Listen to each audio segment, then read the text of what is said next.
ranks 12th in NHL history. He's one of 8 players in NHL history to record 1,000 points and win 3 Stanley Cups before his 30th birthday. The other 7 all in the Hall of Fame, which is exactly where Sid the Kid's going to end up. I think if there's one thing that we've learned from this conversation, it is that all the really great ones are born in August. Okay.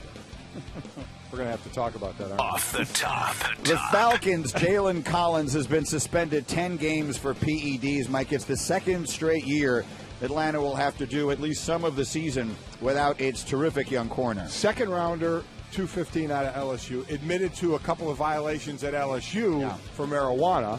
Now, last year, he missed the first 4 games of the season for a PED violation. That's why it's 10 this time around. Guy's got some issues, no doubt about it. I mean, especially with the PEDs, 2 years in a row. Now going to miss all these games. He can be with the team through the preseason. Once the regular season starts, that's going to be it for being around. Guy ended up with 2 interceptions last year, a team that went to the Super Bowl. They were really going to be counting on this guy. He's a good player. Without question, counting on this guy, and he just cost himself and obviously his teammates as well. And a bunch of money, too. His salary this year was just under $1 million. He's going to lose over half of that.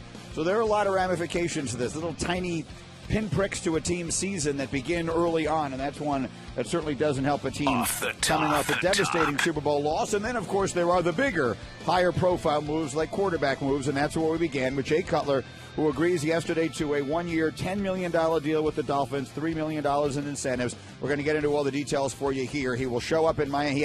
He had a previously scheduled engagement yesterday that he couldn't break, so he's actually getting there this morning. He'll take a physical, which no one expects to be an issue. Will sign today and should start practicing tomorrow. What great leverage. Hey, you want to come play quarterback? Nah, I don't think so. How about for, $6-7 million? Nah, I'm going to go in the booth. How about $8-9 million? Nah, not really. I'm going to really start talking. $10 million? Okay, I'm good. All right, let's get me in. It's a really interesting situation. It is. I mean, which he had all the leverage in the world if he wanted to come back. Assuming if he really didn't mind not playing, which it seems he didn't mind. Right. He had an excellent next gig. Mm-hmm. He is a guy who I have a feeling is going to be a sneaky good broadcaster, and what I mean by that is he's not someone that when he was playing you would ever have said he's going to be a great broadcaster. No. I just have a feeling he's going to be good. I mean, I have no idea. Him and Tony Romo were the 2 newbies this year, and Tony Romo looks like he's actually going to do the broadcasting job. And Cutler, we're just talking about reports, and we'll get into all that about he was leaning toward not. Was that just a leverage play to get the most money he could? But 1 year at $10 million, not a bad deal. I guarantee he wasn't getting $10 million from Fox to be in the booth. No, that's for sure. Off the Top with Mike and Mike is brought to you by Zeepa. Go to Zeepa.com.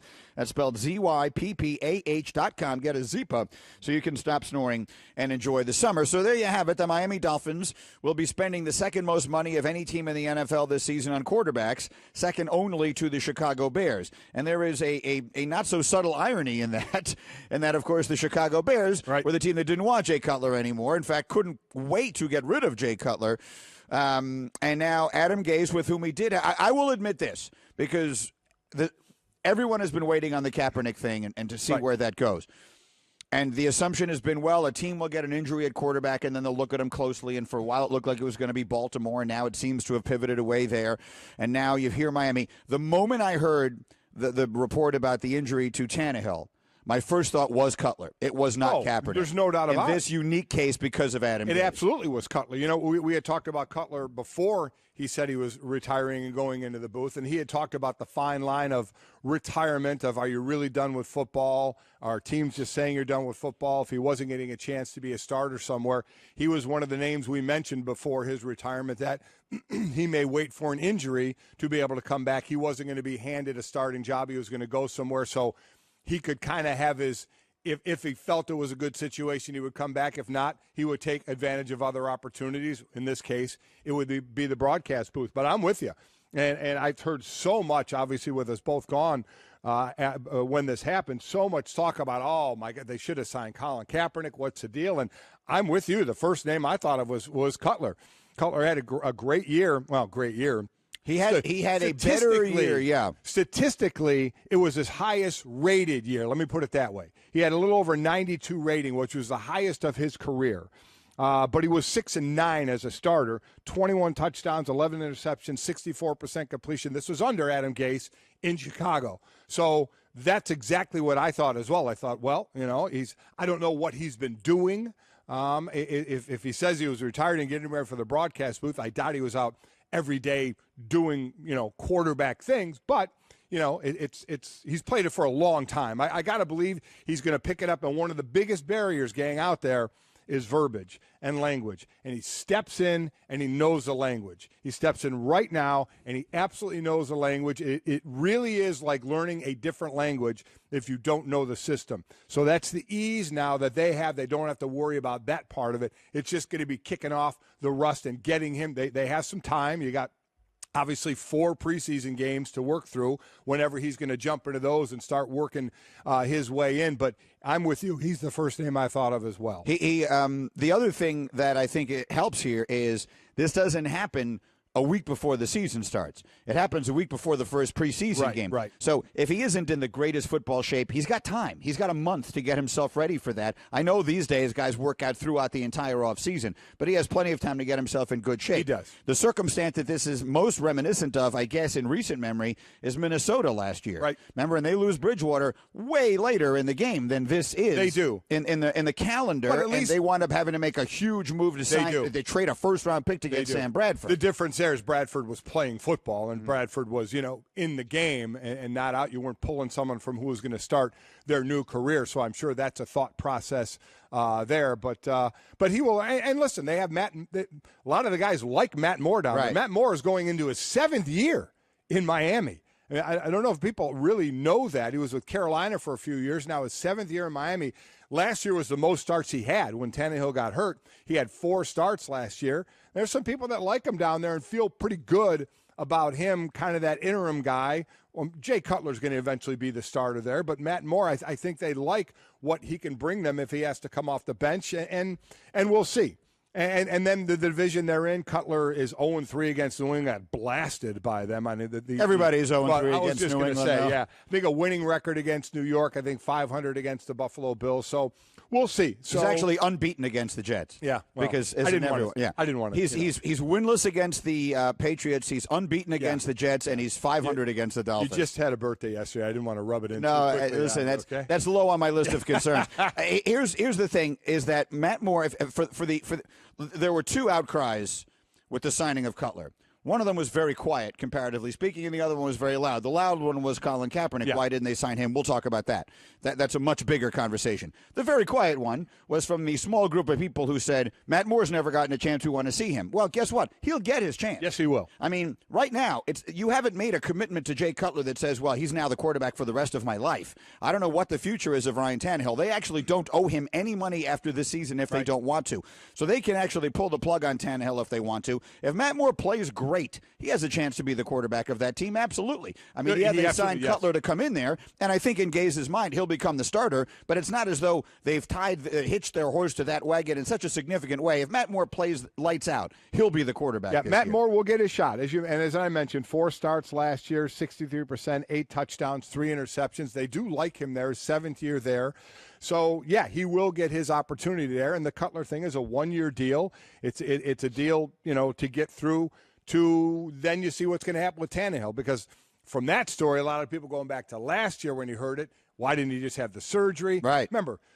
Why didn't he? Well, I didn't even realize this had happened until I was reading it last week, and they decided to treat it with rest, which I know you said to me a million times, if you can avoid surgery, you do it. Yeah, you don't want to have, foreign objects in your body. I mean, the last thing in the world you want to do is get cut on. But there's a lot. Although, actually, maybe the last thing you want to do is, in a non-contact injury before the season even starts the following year, hurt it again. Well, that's the risk they obviously took. So you either go in and repair it, and now you've had a surgery on your knee, or you try and let it heal. Because you missed the last 4 games, then you have the entire offseason to let it mend more. So I understand, hindsight's always 20/20. It was a partial tear, so it was one of those where he had the line. I mean, when you have something set up surgery, get in there, repair it, start the rehab. We know you'll be back in 8, 9, 10 months, whatever it's going to be. Get that thing going and start on it. Or it's, we're not too, because we see it a lot. As I said, surgeries, a lot of times guys will hold off. We did it all the time. If you can, you hold off on it, and then in January you basically form a line.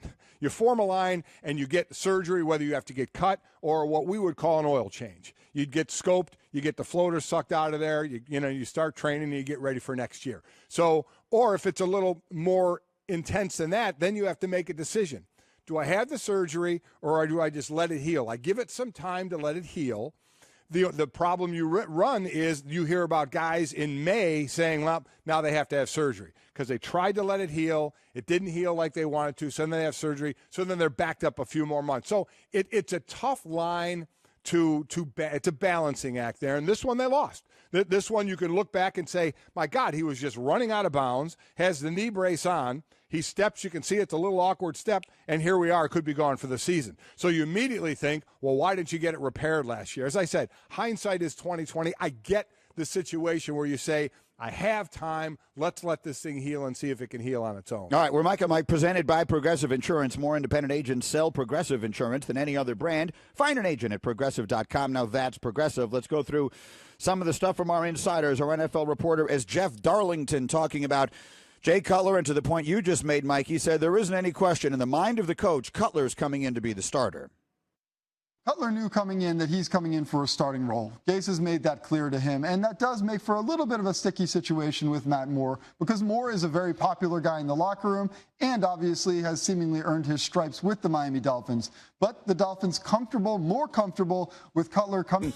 Season series from the Mets, but that's just the beginning of the story. The Dodgers have won 44 of their last 51 games. Ridiculous. They're 13 games ahead of anyone else in the National League. It's unreal. And now it's World Series or bust. And I mean, World Series win for them or bust the way they're playing. They are without question.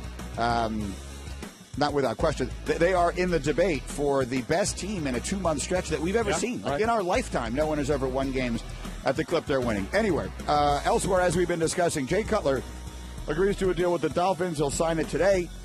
Shefty says it's 1 year, $10 million, plus another $3 in incentives. We know about his history with the Dolphins head coach Adam Gase, who was his coordinator in 2015. And two greats with birthdays today. Mike Trout turns 26.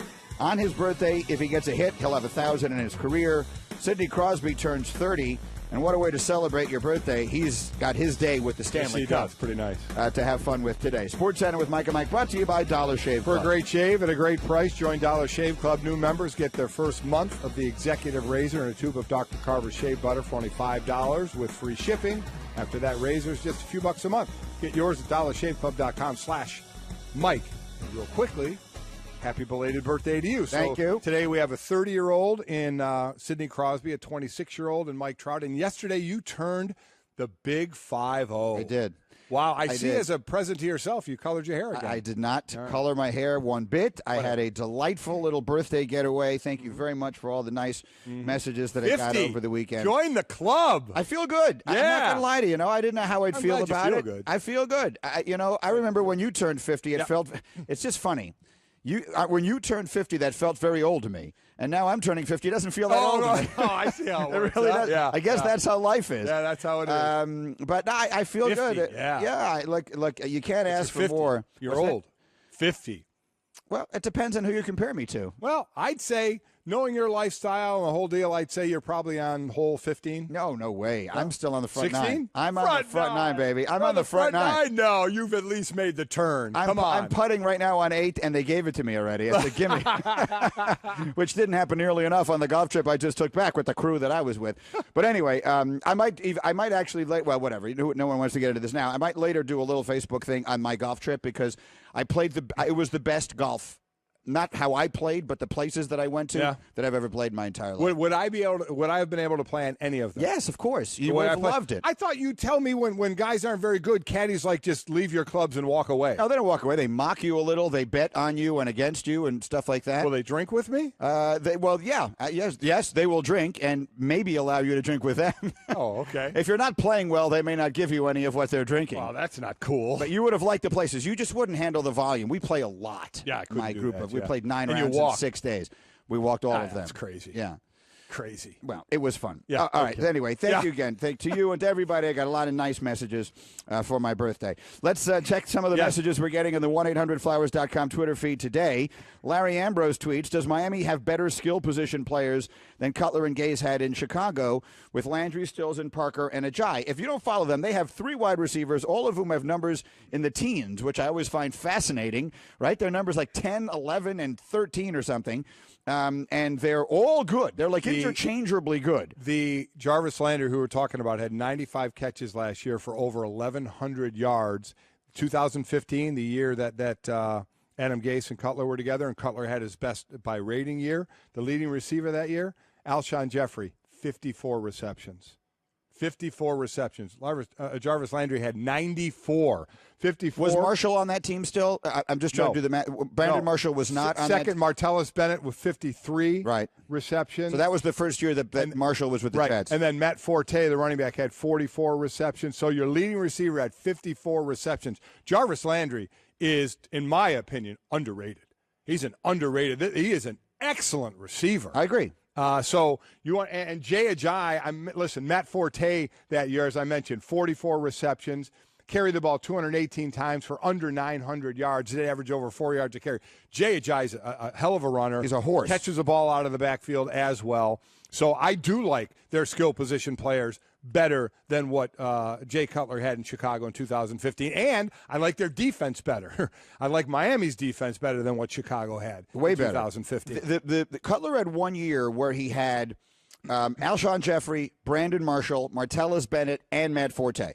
And that was the year, I'll never forget it, and I'm not calling him out or anything. I mean, we talked, Brian Billick predicted before the season that Cutler was going to be the MVP of the league because he had everything in the world out there for him, and it could not have gone more the other way. And so I was trying to remember if this was the year that we were talking about, but that would have been before Gase. I mean, look, the Cutler defenders are out there, and they have a million different things you can point to the 27 different offensive coordinators he had and all the different offenses and everything else. He gets one last shot. That's what this is. This is one last chance for Jay Cutler to live up to some of the promise that he had coming in. And a quick note, I mentioned Alshon Jeffrey was the leading receiver. He played in 9 games that year and was still the leading receiver by 1 over Martellus Bennett. So that even speaks more. Jason tweets in, how was Jay Cutler the first person you thought of? Dude, not a leader, bad attitude, no accuracy. Do you want me to go on? You go on all you want. The bottom line is when he was with Adam Gase, with lesser talent, he had one of his better years. As far as a rating was concerned, he had 4 or 5 better years with more touchdowns, but 21 touchdowns, 11 interceptions. It was one of, you can help me, Paul Carr, either one of or the best touchdown to interception ratio that year that he had in his career. So that's why you take him. And anybody that's saying maybe he'll have a different, I don't. At this point, Jay Cutler is Jay Cutler. If he mopes around, he mopes around. Throw touchdowns, don't throw interceptions. He did it better that year in 2015 than any other year with Adam Gase, and he has better talent around him in Miami. So, yes, it is the first person that I thought of when Tannehill went down. There just isn't any question that the perception around the sport was that Gase and Cutler had a great relationship. That little period of time where they worked together, they had a great relationship and it worked. And it went a long way towards Gase. That's why Gase got his job. Correct. Yeah. Gase got the quarterback whisperer that mantle. Was the year, in large part because he seemed to be the one guy that could kind of work with Jay Cutler. Right. And then, of course, it worked so well that he went and got a head coaching job, and that was it for Cutler there. So that's why I thought of it when I thought of him. I will say this. I can't sit here. I have not had the ability, obviously, nor has anyone, to poll every owner in the National Football League and ask how many of them would be willing to sign Colin Kaepernick. I'm just guessing. I'm just throwing a number out there.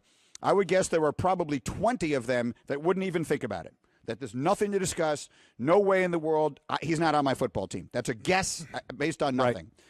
I would guess that there are then the other 12, generally speaking, don't need a quarterback. I'm just making up numbers here, and that's why he doesn't have a job. I would guess, if I were guessing, and that's all I'm doing, that Stephen Ross, who was the owner of the Miami Dolphins, is one of those who would sign Kaepernick, that he would have had a chance there. Knowing what I know of him, having seen him like a couple of weeks ago in Los Angeles at the Humanitarian Awards, seeing what he's been involved in, seeing the way he handled the locker room controversy they had there years ago with Richie Incognito and the way he was proactive in addressing that. This is a pure guess, and we'll ask Le Batard when he comes on with us because he's much closer to the situation than I am sitting here. I would have guessed this was an owner who would not have said no way on Kaepernick. I don't know that. I'm guessing. Well, and one thing we want to ask Dan Le Batard is also a guy that was in Kaepernick wearing a Fidel Castro shirt, which you don't know how it's going to play in Miami. In Miami, that's as significant as anything. I sit there and say you know how it's going to play in Miami. So, listen, that whole situation, it got to me. Now I was following this because I wasn't here. Got ridiculous in Baltimore. It got ridiculous in Baltimore to hear Steve Bisciotti saying, "Pray for us," and we're still determined. Give me a break. At some point, you either know you're going to sign him or you're not. You want to talk about just hedging because you weren't going to sign him to keep kind of babbling the way you were about that, to me was ridiculous. At this point, every team out there has had the conversation with their owner, or the owner has had their conversation with the GM and the coach that says, we'll be interested if the situation arises, or we're not interested at all. So to prolong this, say we're still thinking about it, looking at it, that means they're not going to sign him, okay? That means they're not going to sign him. At least to me, that's what I got out of the whole Baltimore situation. That got ridiculous. Yeah, I look. That's why I bring up Miami. That's one of the places I might have thought it might happen, and then they get the quarterback injury. But there is the connection, the direct connection between Gaze and Cutler.